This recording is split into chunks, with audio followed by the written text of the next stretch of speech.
भगवान राम को नेपाल से जुड़ा बताने वाले नेपाली प्रधानमंत्री ओली अब भले ही अपने बयान पर लीपापोती कर रहे हो, लेकिन उनकी नीयत और एजेंडा साफ हो गया है।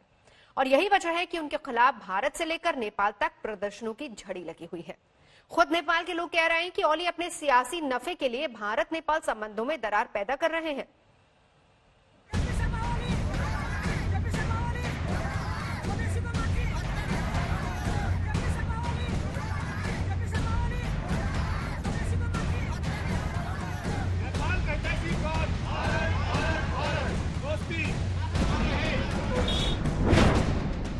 ओली का एजेंडा चीन खुश हो, आस्था पर चोट को लेकर भड़का गुस्सा, भारत से नेपाल तक गुस्से की आग। नेपाल में वहां के पीएम ओली के मुर्दाबाद के नारे लग रहे हैं। ओली का पुतला फूंका जा रहा है। नेपाल के जनकपुर में वहां के पीएम ओली के खिलाफ ये गुस्सा जायज भी है। आखिर चीन के इशारे पर ओली ने करोड़ों लोगों की आस्था पर बिना सोचे समझे चोट की है। खुद नेपाल की जनता भी समझ रही है कि सियासी फायदे और अपने आका चीन को खुश करने के लिए ओली ऐसी तथ्यहीन बातें कर रहे हैं।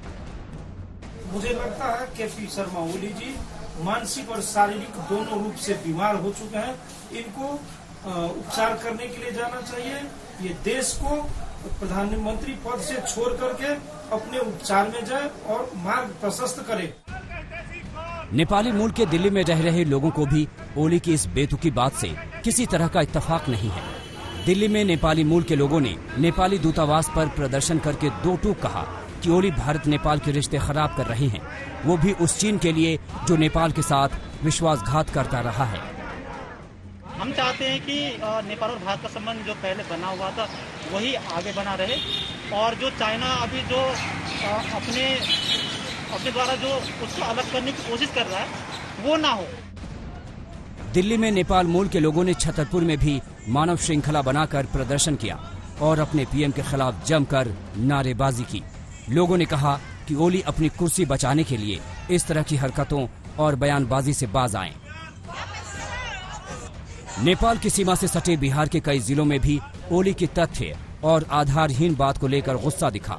माता सीता की प्राकट्य स्थली सीतामढ़ी में संतों ने ओली के बयान को लेकर कड़ा ऐतराज जताया और माफी की मांग की।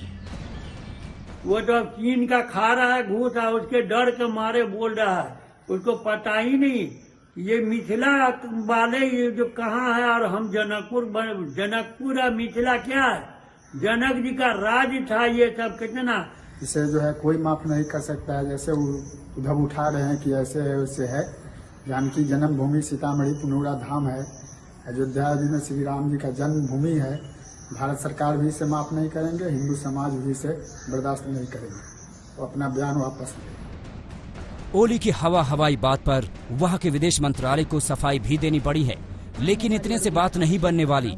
खुद ओली को अपनी गलती का एहसास होना और उसको मानना अभी बाकी है। आज तक ब्यूरो।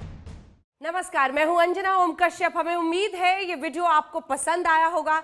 लेटेस्ट खबरों के लिए यूं ही देखते रहिए आज तक, और इस वीडियो के पसंद आने पर लाइक, शेयर एंड सब्सक्राइब करना ना भूलें।